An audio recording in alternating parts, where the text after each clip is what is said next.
After 3 months, it's the day many European countries lift border controls. Hello, everyone. I'm François Picard from the French border town of Schœneck for France 24. And I'm Melinda Crane for DW, standing on a German sidewalk alongside the French main street. We're in the Saar region, where European economic cooperation began 70 years ago last month. We're going to be asking whether those border controls left a bitter taste as we embark on a new phase. Can the Franco-German motor drive EU recovery? Our title, Grand Reopening. France 24 and DW join up at the border for the debate. Welcome. And 388 kilometers away is Ludovic Subran in the French capital, Paris, chief economist at insurers and asset managers Allianz. Thanks for being with us. And we're joined by Rainer Hoffmann. He is president of Germany's powerful trade union confederation, the DGB.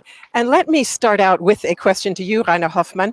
When Corona hit, you urgently appealed to EU member countries to coordinate their responses to the virus. That didn't happen here at this border. As it reopens, would you say that Germany's unilateral move to reimpose border controls was a mistake? Yeah, I think it was a mistake because we made the experience that all member states are affected by the corona pandemic, and a more coordinated response from the early beginning would have been much better than every member state went on his own way, and Germany didn't give the best example at the early beginning. Ludovic Subran, you have roots in this part of France. Your thoughts? Well, my mother is actually from there, and I work from the largest insurer who happens to be German. So for me, closing the French-German border was a heartbreaker. And I agree that, it was stupid. And it is because trust was very low that every country in the European Union decided to manage the crisis on its own. And now we're asking an act of faith and reopening as if nothing happened. But most of the countries, and especially most of the companies, will remember this as a scar for quite some time. Quite some time, you say, and that's the big question here locally. We spoke to the recently re-elected mayor of Schœneck, Gabriel Bastian. It was a Friday night. Suddenly, here we are on the French side. Over the other side of the street, it's the German side. And these barriers come up. Sans prévenir qui que ce soit, les autorités allemandes nous ont mis des barrières. C'était même des barricades, je dirais, des barricades. Ce qui fait que d'une seconde à l'autre, on ne pouvait plus passer en Allemagne et les Allemands ne pouvaient plus passer en France provisoirement. J'ai été prévenu par les habitants, des coups de fil, des messages. J'étais étonné. Personne n'a dit quoi que ce soit. Je crois que même l'autorité préfectorale n'était pas au courant. Donc ils ont fermé toutes les frontières d'un coup. And you have essential care workers who work at the hospital in Saarbrücken. Pas seulement à l'hôpital, dans les usines, dans les entreprises, dans les restaurants. Et nous avons à peu près sur Schœneck 600 Allemands qui résident chez nous. Will this leave scars? Pour le moment, faut dire que les Français sont vexés. Ils sont vexés. Il y a eu beaucoup de remarques, on n'ira plus chez eux à ce tarif-là. Bon, il ne faut pas oublier que les frontières ont été fermées par le gouvernement fédéral et pas par le gouvernement de la Sarre. J'espère que ça va laisser des séquelles, mais pas trop longtemps, parce qu'il y a quand même une grande amitié entre nos communes. Vous savez, l'Eurodistrict, vous avez Sarre-Moselle Avenir, composé avec les maires des grandes villes de Sarre, comme le maire de Saarbrücken, les maires des villes de chez nous. Il y a des relations très, très, très amicales. Vous avez même les anciens combattants de Schœneck qui se retrouvent avec les anciens combattants allemands, vous vous rendez compte? Gabriel Bastian, does it change for you personally the way you see Europe? Je suis déçu par l'Europe. Je suis déçu. Je ne pensais pas que ça arriverait à ce point, qu'on nous fermerait comme ça les frontières et que du jour au lendemain, c'était la devise, c'était le Français est porteur du corona, dehors, on n'en veut pas. Alors que la grande injustice, c'est que les voitures allemandes, les Allemands circulaient comme ils voulaient. Ils rentraient, ils sortaient en France comme ils voulaient. Aucun problème. Et le Français, c'était le personnage qu'il fallait éviter. A lot of the townspeople here have not forgotten that viral video of a 65-year-old Frenchman who was pushed to the ground by German police when he sneaked across the border to buy cigarettes. We also have people who told us of cars being keyed and basically not being welcome across that border. We are taping this show in front of a local restaurant that found itself in a no man's land when the barricades went up and cut this town in half. German restaurant owner Thomas Schütze says even when he finally reopened after lockdown, the lack of French customers badly hurt his business. Ja, ich denke mal, das war nicht nur die Gastronomie, die davon betroffen war, sondern wir sind aufeinander angewiesen, sowohl wir auf die Franzosen wie die Franzosen auch auf uns. Also wir Deutsche, wir gehen gern nach Frankreich einkaufen, besondere Lebensmittel. Die Franzosen kommen hier zu uns in den Einzelhandel, da gibt es so viele Geschäfte, die man namentlich nennen könnte, die zu 75–80% von französischer Kundschaft leben. What do you expect from the European Union going forward? Ja, ich erhoffe mir, dass es also solche Grenzschließungen nicht mehr gibt, weil wir sind eins, ja, und wir wollen zusammengehören oder wir gehören zusammen, und dass solche Schließungen Keile in jahrelang gepflegte Freundschaft treibt, das ist sehr schmerzlich. Ja, und es ist sehr schlecht zu verstehen, dass das so schnell geht, was man jahrelang aufgebaut hat, dass man das so schnell zerstören kann.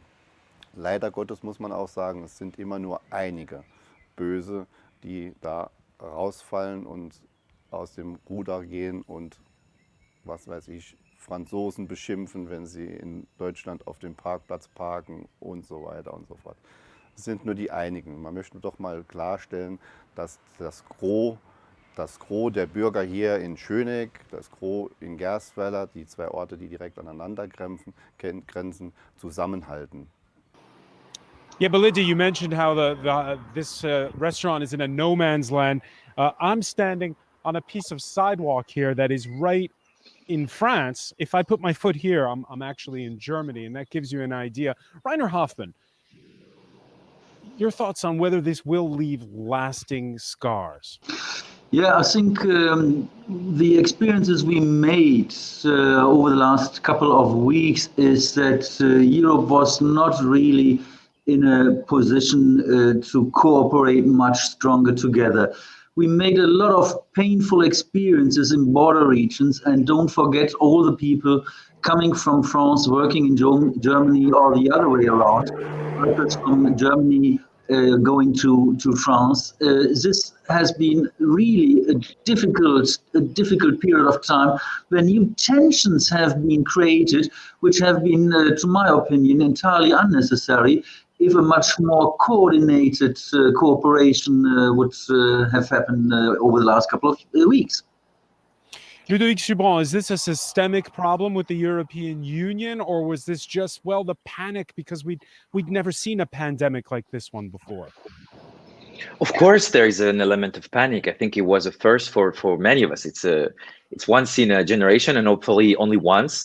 But I think the resentment also started very strongly when it was about the sanitary scandal that we went through in France. People were extremely disappointed to hear that our German neighbors had tests and masks and we didn't have any. So I think that there is, of course, the original sin, which is how weak the European Commission has been at the beginning, at the onset of this crisis. But very quickly, we saw also the divergence when it came to the number of infected people and the number of casualty, which created this sense of nervousness. And there were mistakes. Remember that there was export of masks from Germany to Italy that was, a bone of contention at one point. And people remember this, and also the way we behaved, I would say, at the onset of the crisis between government was not perfect. So I hope that we will overcome this resentment, and that now we are going to build something strong together. Germany is going to hold the presidency of the European Union on the 1st of July, and it's a very defining moment for European solidarity and sovereignty, which are the first time we hear those words even in the world of the German Foreign Office. Let us come back in a few minutes to the question of that German EU Council presidency. But first, a question to both of you briefly about potential political implications from the resentments that you have both described and that we heard about in those interviews with people here in the town. Ludovic Subran, you have worked for the French Finance Ministry. You know French politics very well. Do you see the potential for the economic pain and frustration that were voiced there, sparking perhaps right-wing nationalism in regions like this one? I mean, historically, this region has been one of the bastion of Marine Le Pen. Huh? We need to remember this, in spite of the very European sentiment you just described.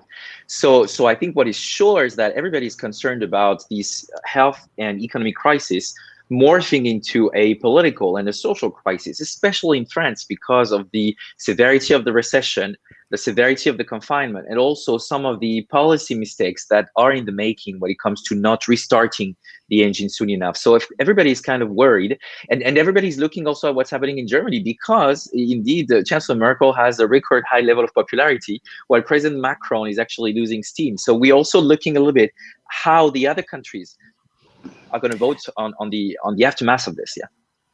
And Rainer Hoffmann, just briefly, your thoughts on potential political implications of these wounds that you talked about a moment ago? Yeah, I think the risk is high that, as you have described, in France, Le Pen, or in Germany, AfD could gain political capital out of this crisis. But on the other hand, if things are going better, and if the pandemic is under control, and if economic recovery starts soon, I think we have also a huge number of opportunities. If especially France and Germany going in the same direction, and there are some reasons to be optimistic. Rainer Hoffmann, we spoke with a man who works in a factory that makes auto brakes parts, and you can imagine he was not pleased to hear that Peugeot was thinking of bringing posted workers, 50 of them from Poland, to work at their factory over in Metz, while there are these partial layoffs. Again, does the European Union need to review its rules? Yeah, especially if it comes to posted workers, we saw that this is to some extent a reason that workers are exploited, and we need much better safety rules for posted workers, and the directive which has been reformed by the European Union could be a positive basis to do much better. It's something that Emmanuel Macron talked about on the campaign trail. That was in 2017. When it's still a couple of years ago, and in Germany we are just implementing this European directive into national law. And I hope and convinced that we can positive results in the next years. I'd like to come back to that question of Franco-German cooperation that Rainer Hoffmann mentioned a moment ago. It was born nearly 70 years ago here in Europe's coal belt, when producers of coal and steel in France and Germany pooled their resources under joint management. As we heard earlier from a local history buff whose blog depicts that time here in this town, the European coal and steel community brought stability to a region that these two countries had fought over for centuries. Also man muss zuerst bedenken, dass es die Nachkriegszeit war. In dieser Nachkriegszeit war ein Bedürfnis für alles. Und diese Kohlindustrie, also diese ganze Schächte, haben ja diesen ganzen Völkern auch Arbeit angeboten. Und es war auch sehr wichtig, dass diese Industrie uns hilft, wieder wirtschaftlich auf ein Top-Level zu kommen. Dann war diese Kultur, wir waren ja beide durch deutsche und französische Kultur geprägt. Und das ist auch ja sehr wichtig, wenn man die beiden Sprachen spricht. Man hat manchmal auch die beiden Interesse gehabt. Und der Beweis ist ja, dass wir schon jetzt jahrzehntelang in Frieden leben und dass es keinen Krieg mehr gibt. Das ist ja schließlich die schönste Eroberung dieser europäischen Gemeinschaft. Let me ask Ludovic Subran, can the rusty German-French motor be retooled? Merkel and Macron appear to have gotten it up and running again, but is that a temporary recovery, or do you think that their plan for bringing growth back to Europe after COVID can actually drive robust resilience here in this region? Well, certainly this was what we've been expecting for the last 3 years, right? Every one of them was giving a speech and the other was sounding a bit busy and not answering back. So this time they actually agreed to something quite groundbreaking, this so-called Hamiltonian moment on the 750 billion euro for the European Commission to be able to finance the recovery is groundbreaking. The Next Generation EU is groundbreaking. But more importantly, I think we are coming out of this crisis much less naive when it comes to the US-China rivalry and our place as Europe, as a sovereign Europe, as a strong Europe in this global geopolitical nightmare. So I think the French and the German are quite serious about it, and I think it will actually be the beginning of something. Then how long it will take, how successful will we be, it will depend on all of us to work together. Companies have always been much more European than governments. So we should trust the private sector to do that and not try to be, which the French love to do, a bit too interventionist, because that was really what could be, for me, the big, I would say, disincentive for this recovery to be joint and to be shared and to be successful.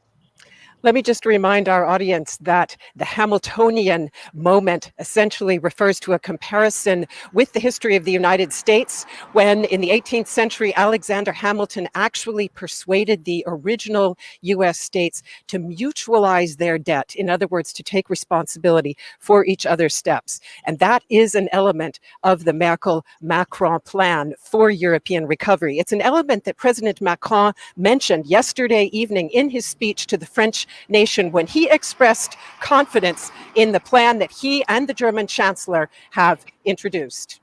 Ce plan de reconstruction se fera avec l'Europe, qui, après des débuts timides, s'est hissée à la hauteur du moment. L'accord franco-allemand autour d'un endettement conjoint et d'un plan d'investissement pour redresser l'économie du continent est un tournant historique. En empruntant pour la première fois ensemble, avec la chancelière d'Allemagne, nous proposons aux autres États européens de dire « nous » plutôt qu'une addition de « je ». Together with your French Union colleagues, Rainer Hoffmann, you have applauded the Merkel-Macron plan, but that optimism that we just heard there from President Macron doesn't exactly capture the mood of people here in this region. What can you and your French colleagues in the French Trade Union Confederation, what can you do to ensure that recovery really reaches people in regions like this one? I think it will be quite important that what Macron and Merkel has agreed will be accepted also by all other member states, which is a long way to go. And it has been mentioned that Germany will take over from the 1st of July the EU presidency. And I see that the German government has a huge responsibility to get a recovery program on the road, which is ambitious and which is really targeted, that recovery can take place soon. And I'm quite convinced that if France and Germany taking their responsibility, that we have an opportunity to use this crisis as a chance for a much closer and a much more social Europe. And as you have mentioned, we have to see this in a broader context. What is going on in the United States? What is going on in Asia, in China? And what kind of role Europe will be able to play in the future? And if we don't use this opportunity, I think then we are facing a big failure, and nobody has an interest that Europe will fail. In that speech Sunday night, Ludovic Subran, we heard the French president use words like sovereignty, independence. Of course, it means different things for different people. As you said earlier, this village where I'm standing, Schœneck, voted for Marine Le Pen in the second round of the presidential election. Ahead of Emmanuel Macron, voted for the far right. Economic sovereignty, that means different things for different people in this Europe we live in. You know, as a French working in Germany, the French were always seen as very interventionist. We wanted European champions, and when faced with Trump and Xi Jinping, and then the Germans, especially the business community, was always saying, no. Our strength is our laissez-faire. We are a French word, by the way, beacon of hope, of capitalism. We shouldn't intervene too much. And now Germany becoming French in a way, because the Staatssekretär Miguel Berger speaks himself about sovereignty. So I think we will take yet another few months to define what we really mean by sovereignty.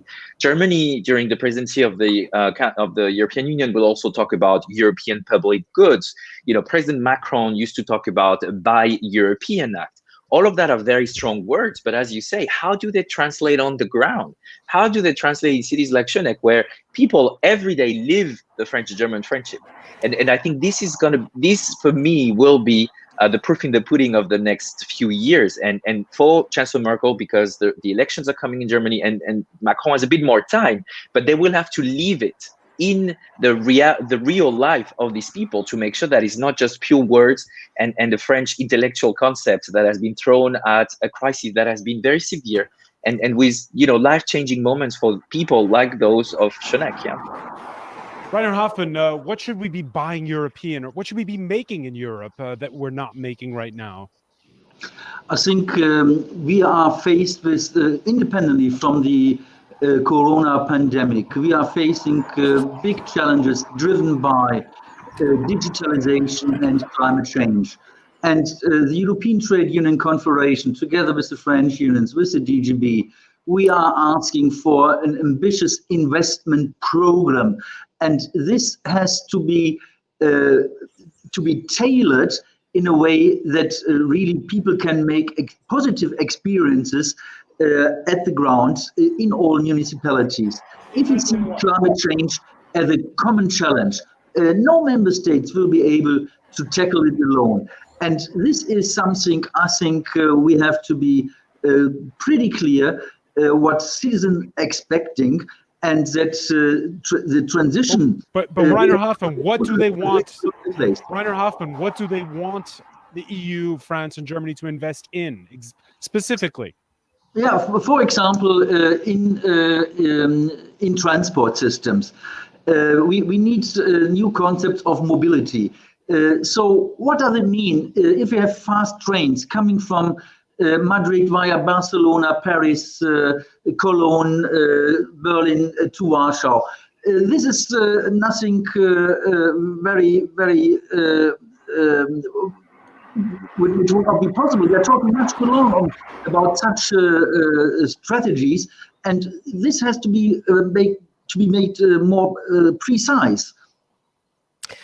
Let me go to you, Ludovic Soubrun, to ask about a couple of those possible cultural differences when it comes to intentions for the recovery plan.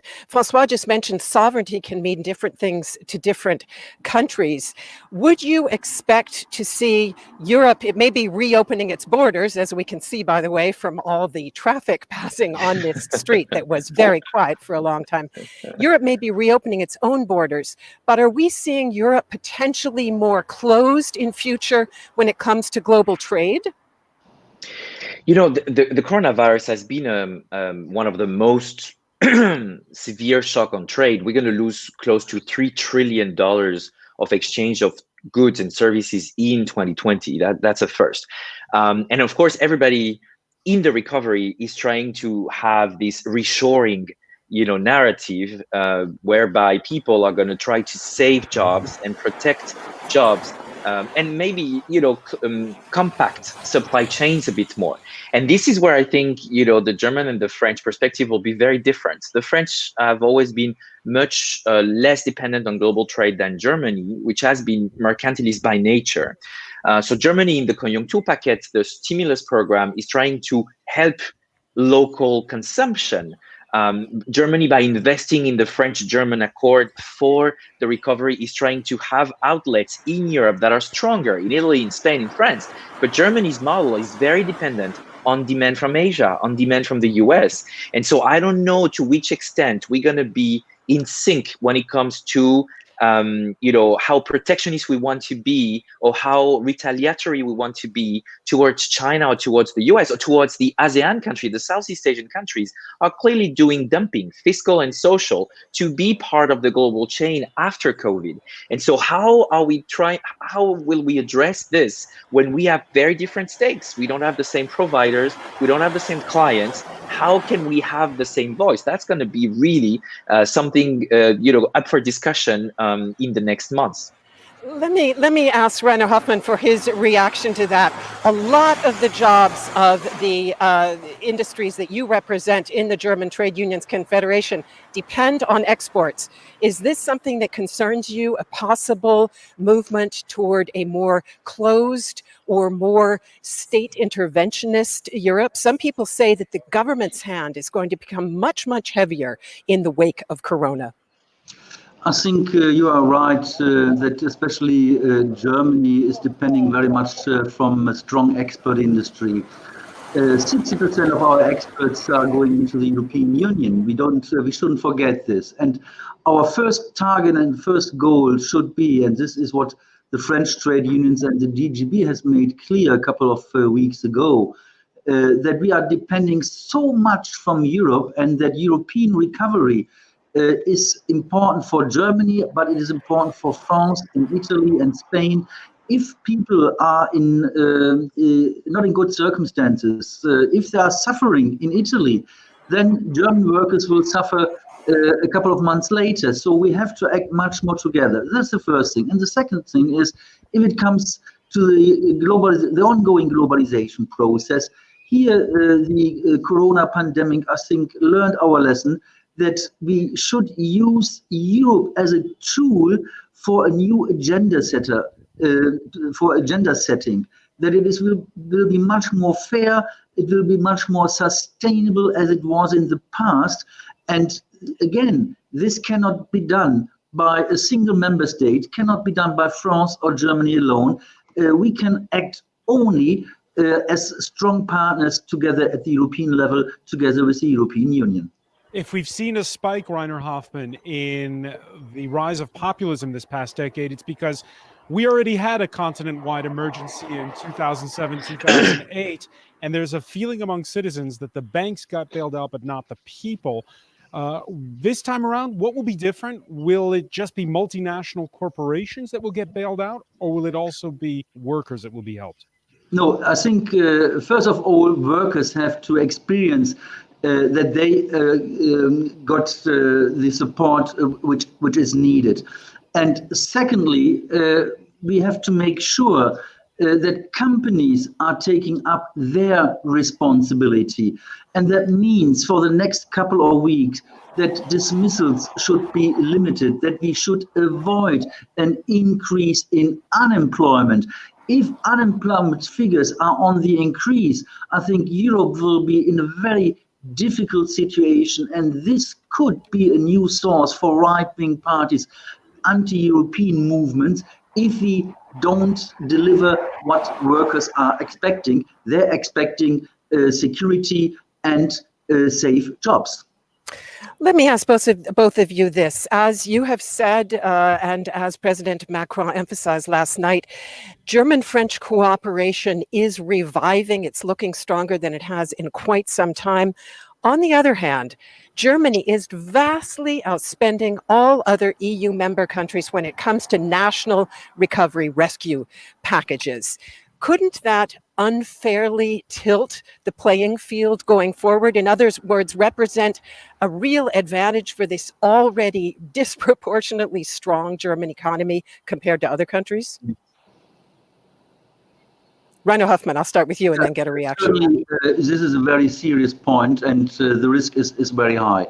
Here, I think it's absolutely necessary that also the German government has to take up their responsibility, as they have agreed in the coalition agreement on the future of Europe, that Germany has to spend more towards the European Union, that Germany has the responsibility that we get our own fiscal capacity that the multi-annual financial framework will be handled under the German presidency. This has to become a success. If this will be a failure, I think Europe will be at risk, and this is not good for German citizens, as not good for French citizens. Ludovic Soubrand, your reaction to that, perhaps as a Frenchman working in Germany, do you think Germany is ready to really take European solidarity seriously in the sense of putting its money on it?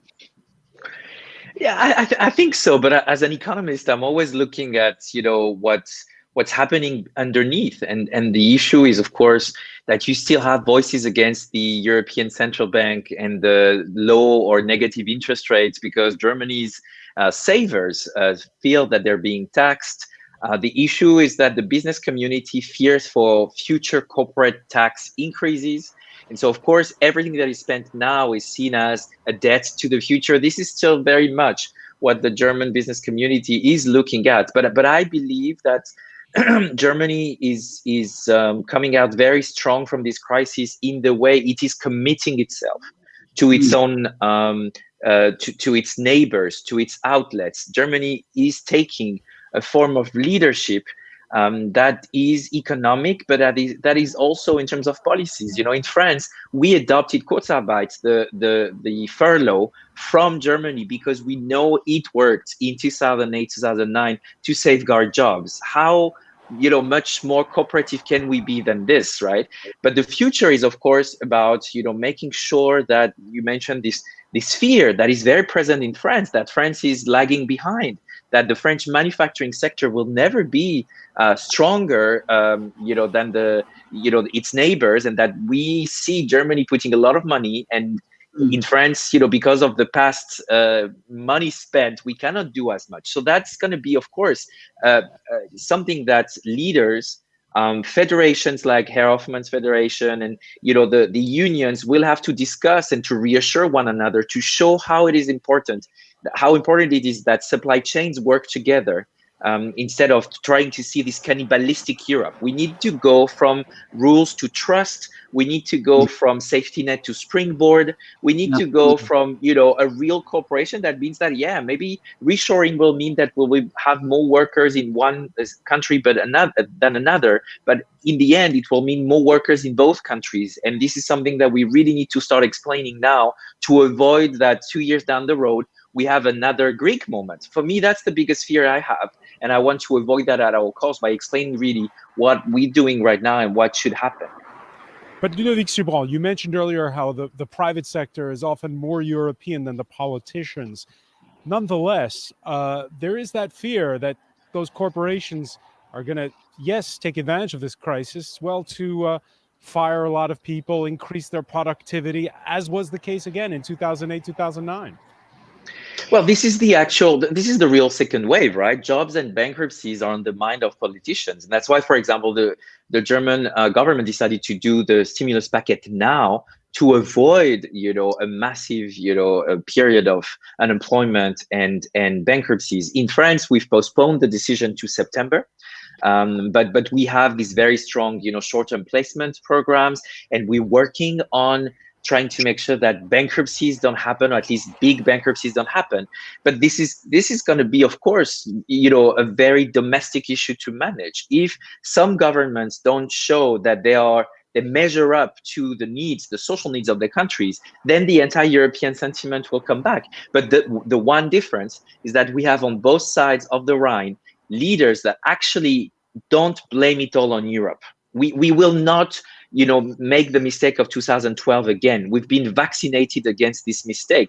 We cannot blame it all on Europe. We need to explain the positive on Europe, and this is all what it takes to make sure that even though we may have social difficulties in each country, it doesn't jeopardize the broader need for a stronger Europe, a more industrially independent Europe, a more autonomous and sovereign Europe.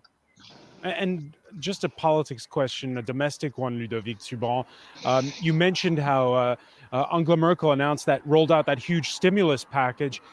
It seems to be coming piecemeal here in France. Why didn't we have a big bazooka moment from Emmanuel Macron when it comes to talking about the auto sector, aerospace, tourism. Why didn't he do it all in one blow?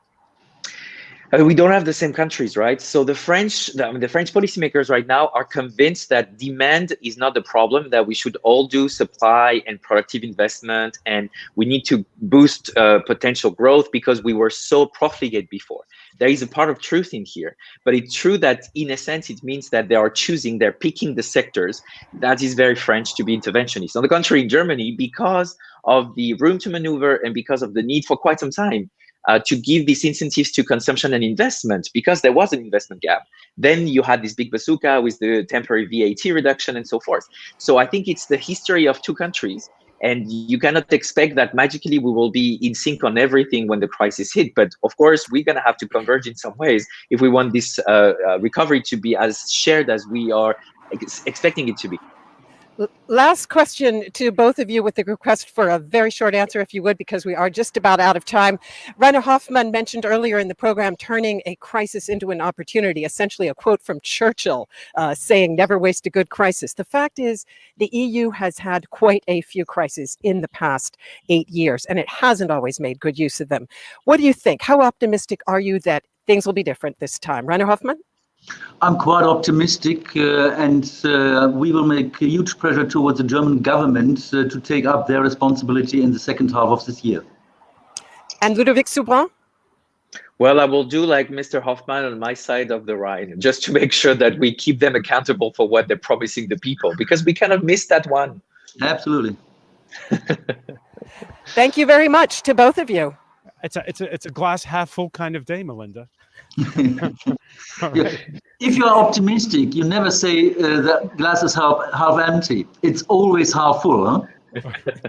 Let's make it that way. Thank you very much to both of you for being with us here on The Debate as DW joins up with France 24. All right, many thanks, Melinda Crane. Many thanks to you for joining us as well. Bye for now.